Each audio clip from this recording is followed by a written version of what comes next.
Yo, what's up, dudes?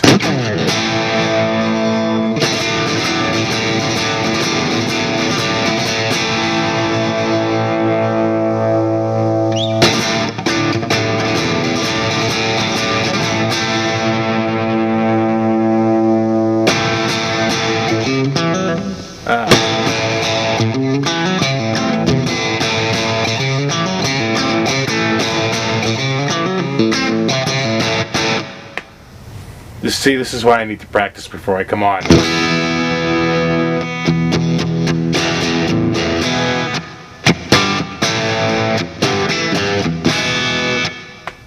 What's up, dudes? How's it going?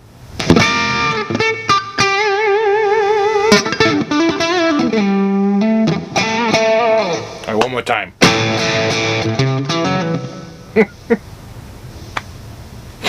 Oh, damn you! It's what's the line? Steady as a rock, but this is my shooting hand.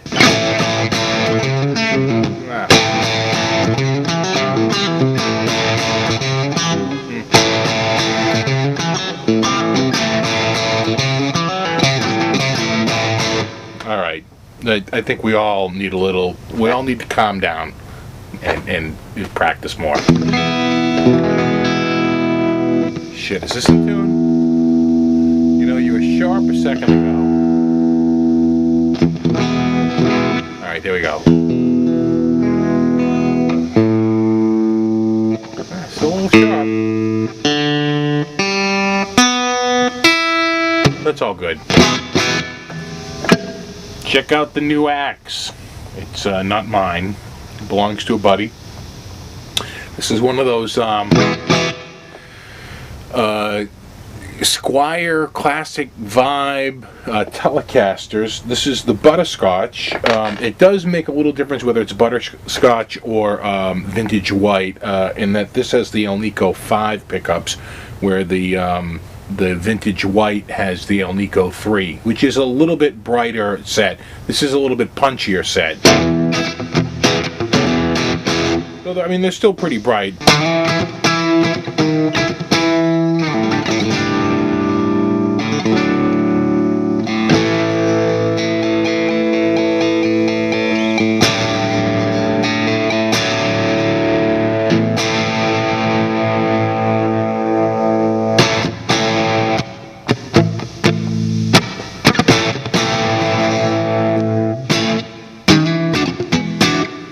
I love the sound of these pickups. You know, for a guitar that's built a lot, you know, by the same company as the Strat, very different from a Strat. And you know, I've never really played a Tele. My first nice guitar was almost a Tele, but we didn't get it. Got the Ibanez Les Paul instead. Wish I got the Tele.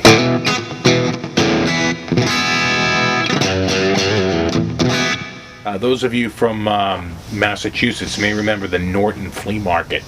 We lived at the Norton Flea Market between I don't know, 77 and 80, somewhere around there. You know, certainly 79 and 80. We were there every freaking week. And there was a guy who used to sell musical instruments, and he had a Telecaster there. And I think he wanted $200 for it.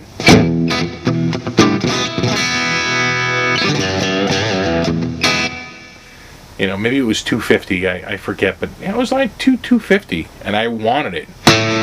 And it was this color. It was almost this exact same style guitar. And that was probably in 79 or 80. Probably 80, because it was probably the summer of 1980. Because I was in, you know, I had played guitar from 72 to 76. Then I stopped in the spring of 76. Because I found one of my old Mel Bay books. I was looking through it. And that was the last entry, was May or June of 76. And we would always take the summer off. The guitar teacher had gigs, and I had no school, so we always took the summer off. And then we didn't hear from him again. He used to come to the house. And then, so 77, 78, 79, no guitar. And then, yeah, so it had to be 80. Had to be the summer of 1980. Because that fall, that September, I got my Ibanez Les Paul. And it was probably a month or two before that. It was probably that summer. And the guy, I remember he had a table, and he had drums and all kinds of different things, you know, a few knickknacks, whatever. You know, it was always a smorgasbord. I mean, some people concentrated and stuff, but a lot of people, it was like potluck, whatever they happen to have. But he tended to have musical instruments. I remember him telling my dad, you know, check out the action on that thing, like my dad would know anything about it. But I can imagine what that thing might be worth today. Maybe 400.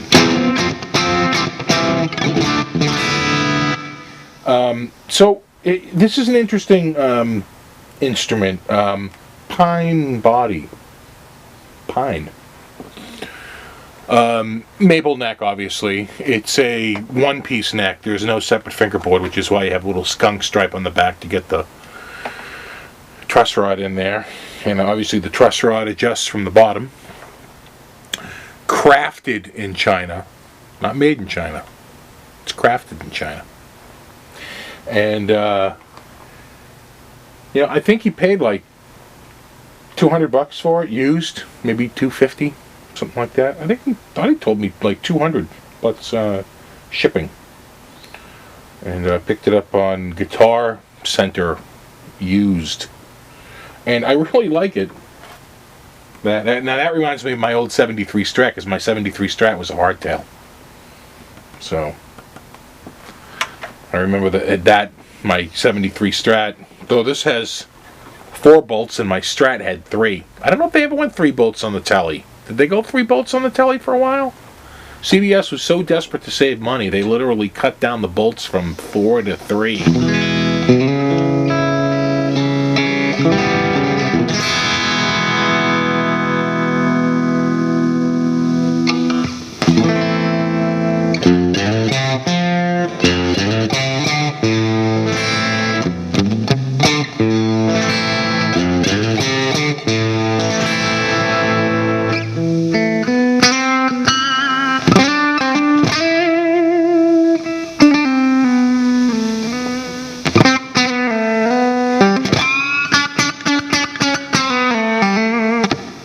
I'd have to listen to that again. Remember those years? You were just dying for a Panther to go. But it wasn't going to happen. He just wouldn't touch it. Instead you got...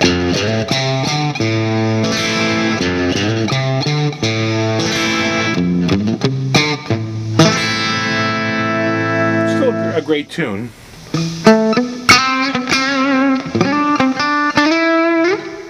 I like that guitar player. I can't think of his name. Like Robbie Robertson or something. But not that Robbie Robertson.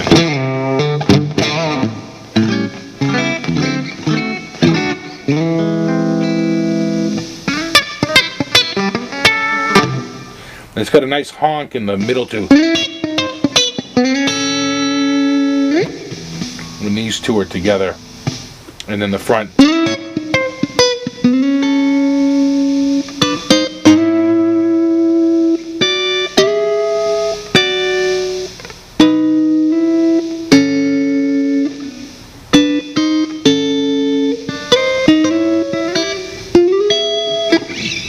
Anyway, how you doing?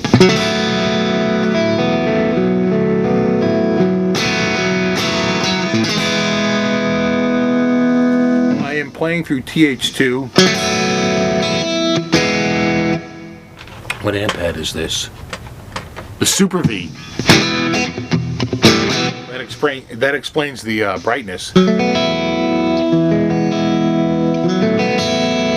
I think the Super V is the Super B, which is the Vox Super Beetle, right?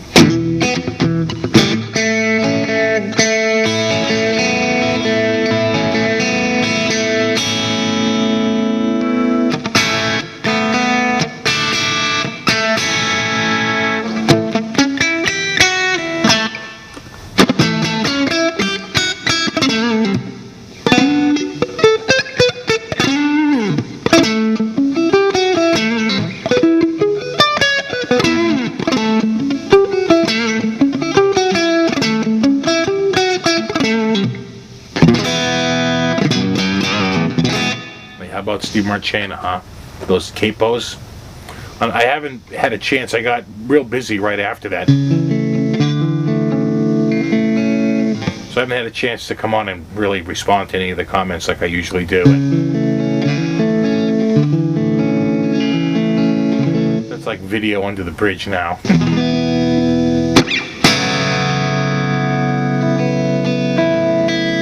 The farther I get away from the video, the less likely I am to comment.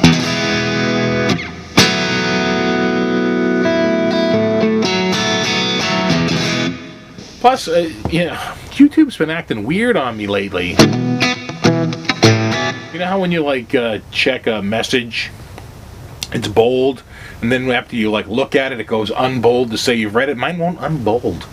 Like maybe I have to clear the cache out, and I've updated everything and restarted and done all that crap. But you know, I'm hesitant to clear out the cache because then I have to like enter passwords all over again. You know. A bit of a pain in the ass.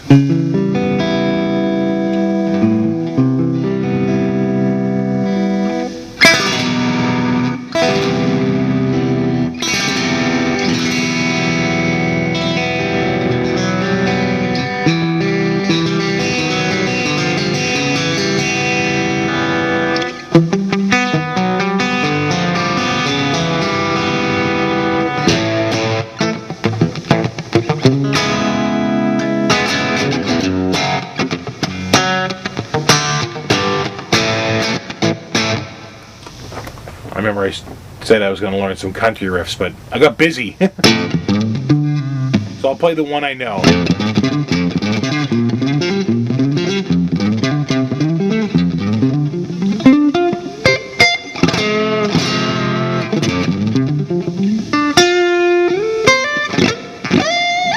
It's just basically...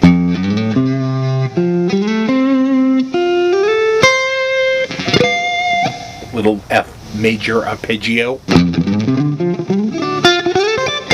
If you're really slick, you can go.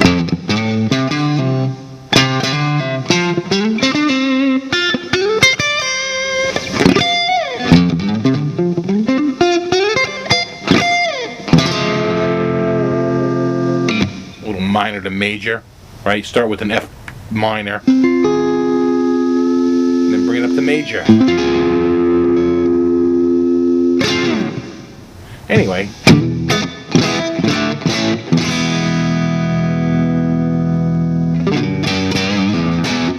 what I just saw recently was one of my favorite movies. It's an older movie, but still makes me laugh. Midnight Run. There's so many great lines in that flick, man. I told you I had money. I knew you had money. I didn't know you had money.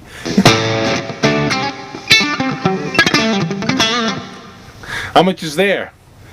In the neighborhood of 400,000. It's a respectable neighborhood. Oh man.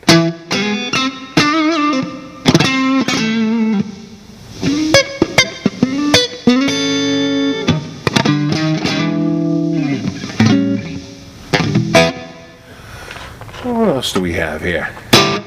No, I don't like that one. A little bit more, a little hotter. You know what it is? It's the same amp, but they just throw a little Tube 9, little, is that supposed to be the Tube Screamer? BD2? No, that's probably the Boss Distortion.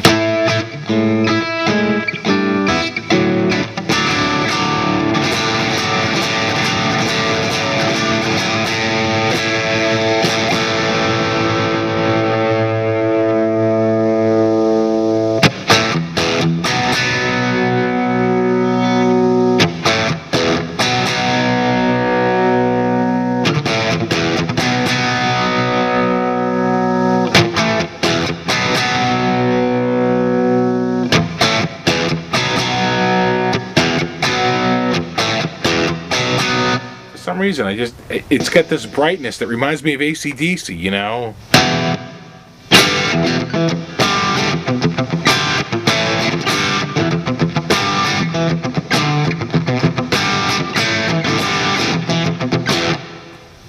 You know?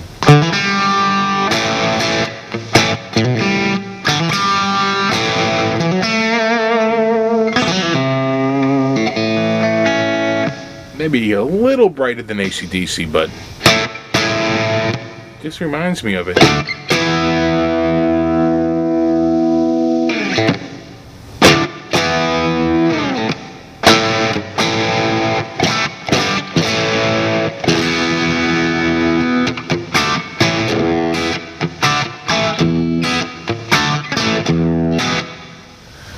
Sorry, I don't know any Bruce Springsteen songs, which is what this guitar really reminds me of, you know. A little darker there. Still the Super B.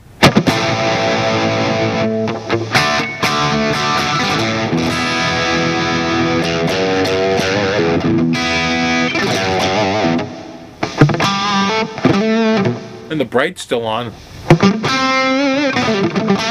I just think the drive is up a hair, and that's what's, yeah, I think that's bringing out more bass.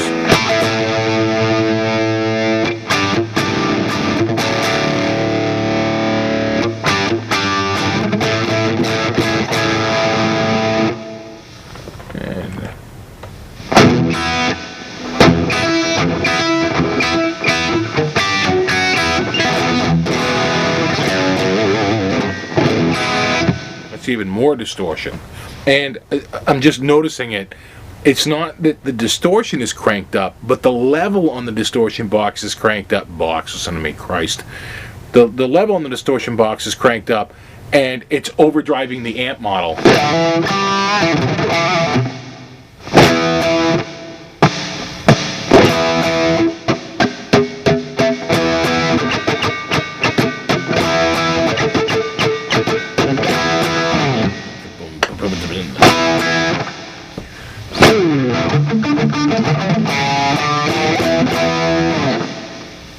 As any Zeppelin fan knows, he used the telly. He may not have used it live for feedback reasons, but in the studio, he played a lot of that stuff on a telly.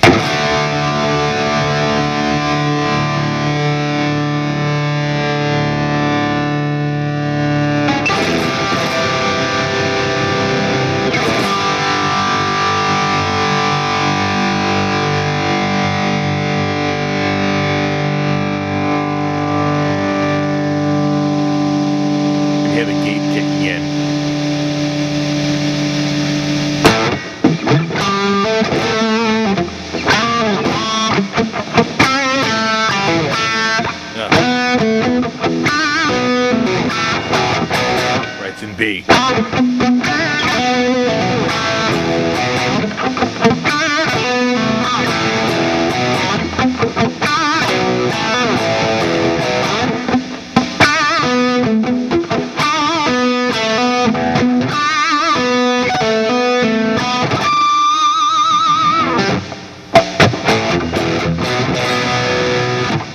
See if we can find a clean sound here.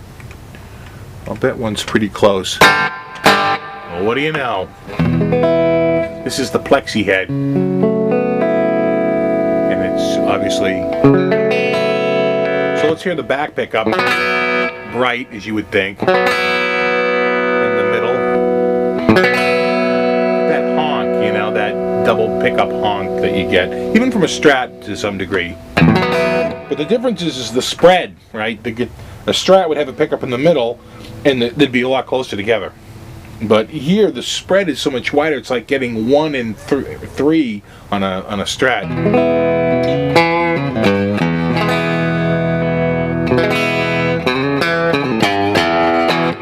There's your country sound right there.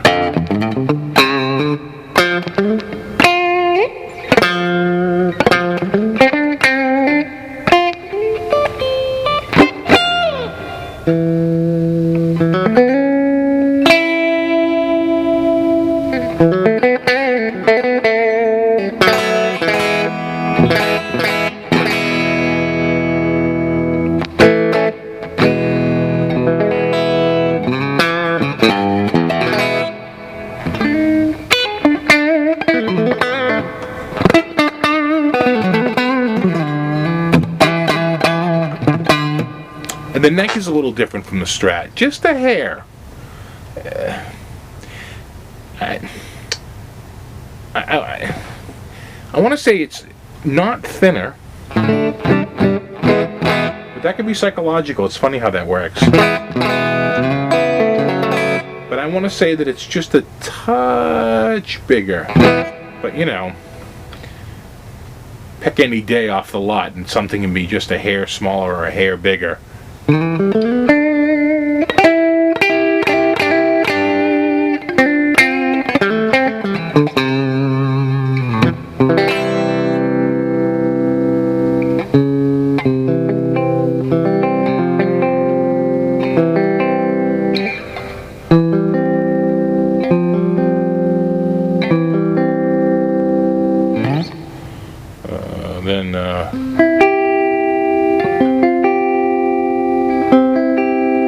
So there's your three triads right there, you know.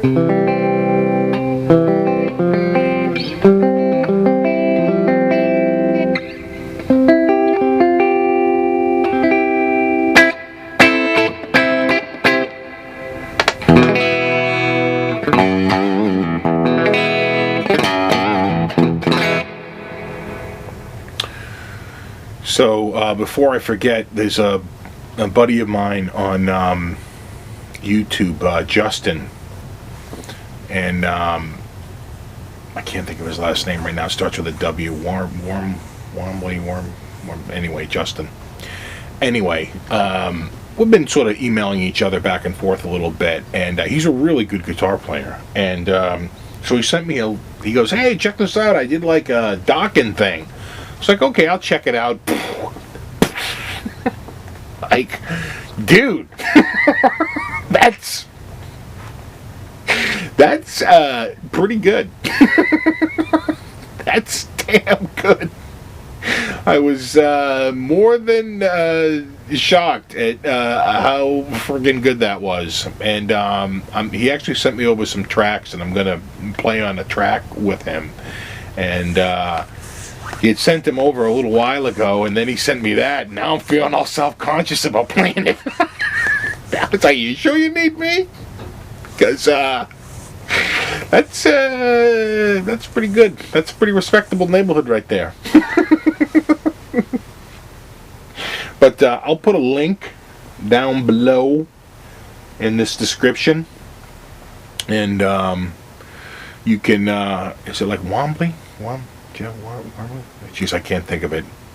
You know, you get on here and the lights are on and the video's going and you're like, But I remember his name was Justin. And I remember his chops were stellar. I mean, and it's docking. It's like total 80s metal style chops. And he actually has some stuff on there where he does some Journey stuff. And again, it's really good. So if you're into that, you know, those 80s style chops, you know, and you want to see a guy who's really nailing it. My buddy Tony, of course, who I really like too. He's really good at that stuff. But Justin just happened to be in my mind because he sent it to me recently, and I was like, I have got to mention this in my next video because that is really freaking good.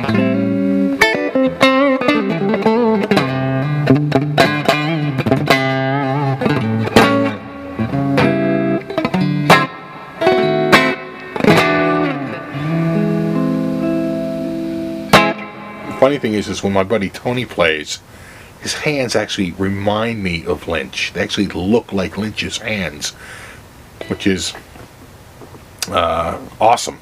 You know, definitely not something I get like the nubs. Nothing I can do. And a couple people asked me while I'm here, they were like, hey, how come you didn't play on those last couple of videos? Why'd you let Steve play the whole time? Because he's the guest.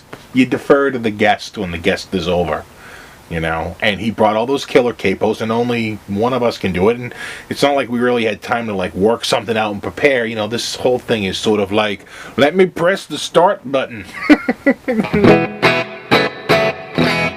And that's exactly what we did. He came over. You know, he's busy. He actually teaches at Bentley College. So, you know, he's got a busy schedule, and I got my day stuff, you know, plus the family, plus trying to do this, and I'm actually doing a big redo of the basement. I have a back storage room that, you know, we get a little water in there, so I get some of the waterproof paint, and I just finally like really waterproof that wall. I got some hydraulic cement. I got a bunch of, there was a couple little holes in the floor that was definitely letting water come through. I got those patched up, so I'm going to really turn that into a workshop, and I'm going to move. I have a drill press, I've got a scroll saw, I've got a table saw, I've got a chop saw, you know, a miter saw, compound miter, one of those sliding ones too. It's pretty sweet. And I just bought a whole boatload of wood, and I'm going to build a big long bench and get everything in there, and then I'll do all my guitar repairs in there, and it'll contain all the sawdust into like one space rather than having it out here where it gets everywhere. So I'm really looking forward to that. And I actually got some, besides the waterproof paint, it can hold 12 psi, which they say is 26 feet of standing water, but I think we get a little bit more than 12 psi around here. I mean, when it's really bad, it gushes out of the floor up like 2 or 3 inches into the air, like a friggin' fountain. It's pretty bad. But we haven't had one like that in a couple of years, and right now it's snowing out, so I don't think we're going to see anything until maybe, could be the end of the month, April. That's usually when we get them. I look back, because I actually shot some video of one time. But I looked back and checked the date. It was in March. What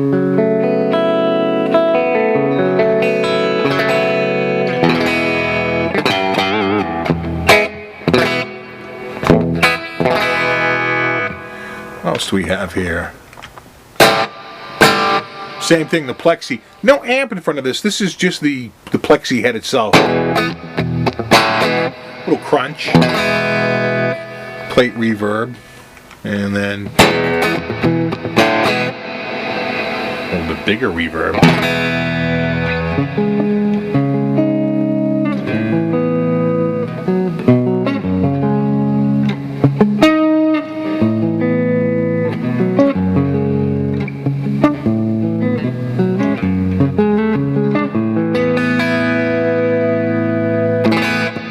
So you know who's coming to town?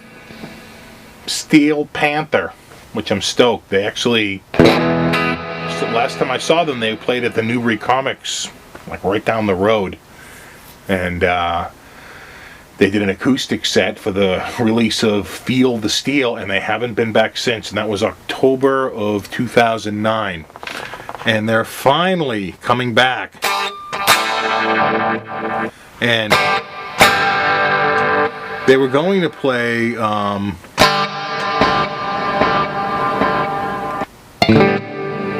Man, these are all stock patches.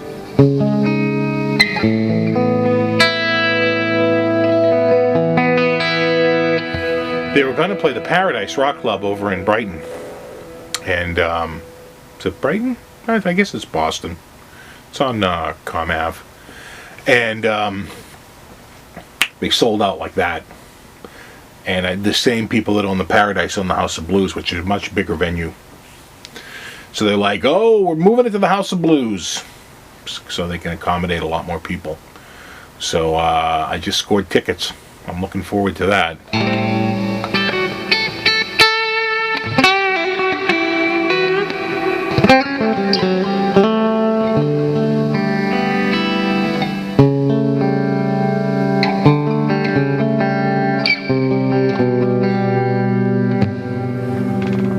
Well, that's quite the reverb on that one. Oh, what else do we have here? No. Yeah, this is the AC30. Geez, a lot more low end, right?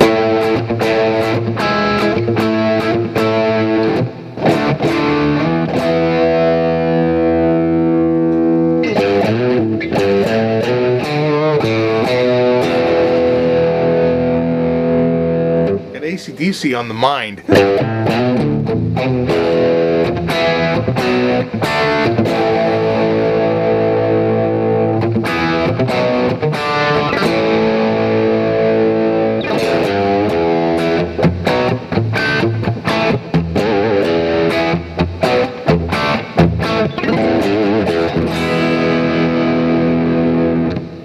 and you can still hear the chime even with all that boost on.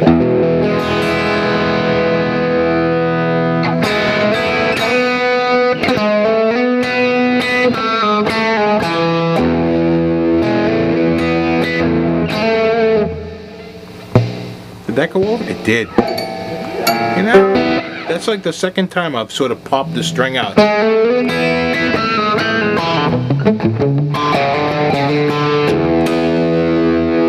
Did it go again? It did! You know what it is? When I pull up and pop it out.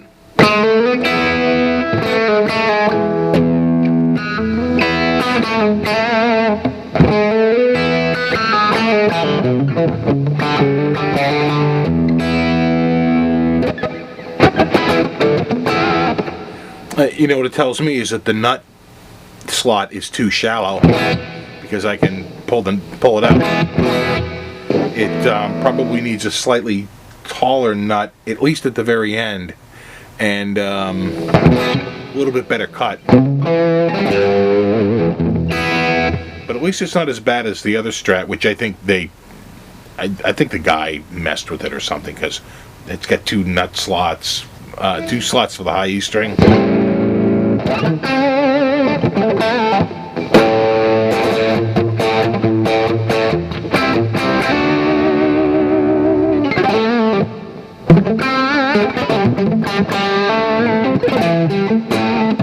Well, you can really hear the difference in that pickup, huh?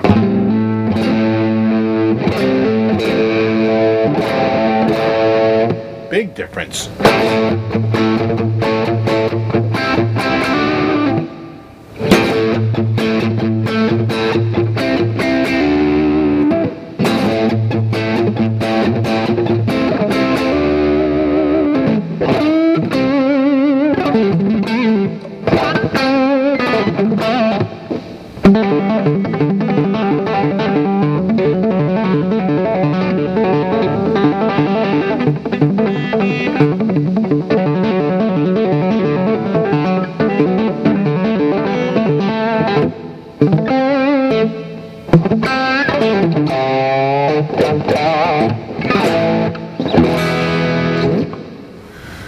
So, you know, I guess that's about it for this. Well, that's really bright, huh? Ugh, I don't like that. It's got a fuzz box. I don't like it when it's fuzzy like that. It's too sharp. I mean, I'm sure it has its place, but I don't care for it. That's weird, huh? No, I don't think so. Let's see if we can find a better head here. There's the Grail. It's a little better. Let's see if we can find it.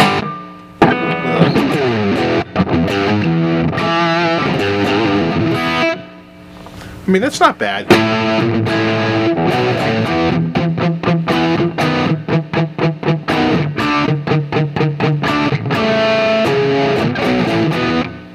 But you know, it sounds like it stops sounding like a telly. Now it's almost like too thick, and it's all those prior ones. It still had that little bit of telly twang to it, and you're kind of losing it with this. That too.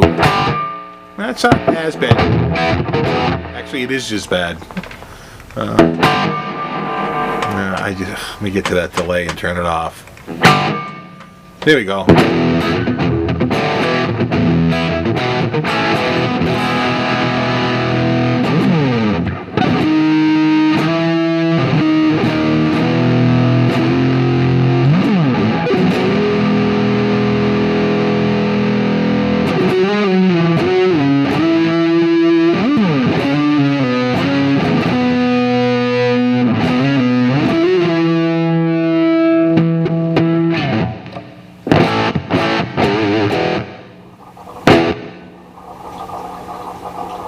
There goes my furnace, emptying out the condenser.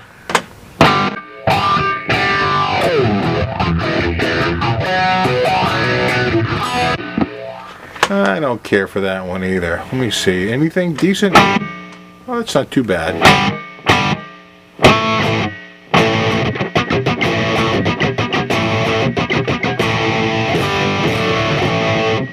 Again, a little too heavy. You start to lose the sound of the telly.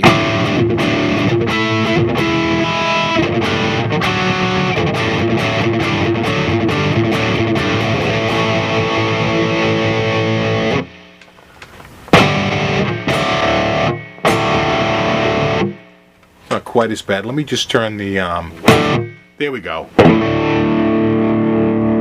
Turn the extra boost off.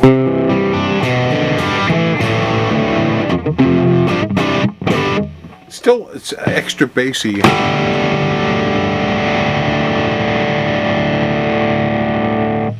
I just evened out the EQ parameters a little better.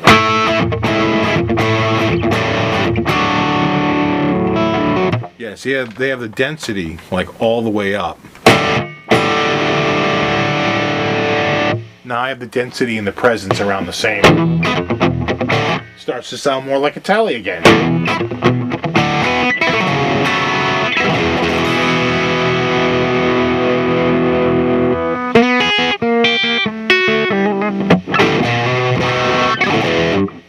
Alright guys, well, I should probably call it a night. Squier, Tele. I like it.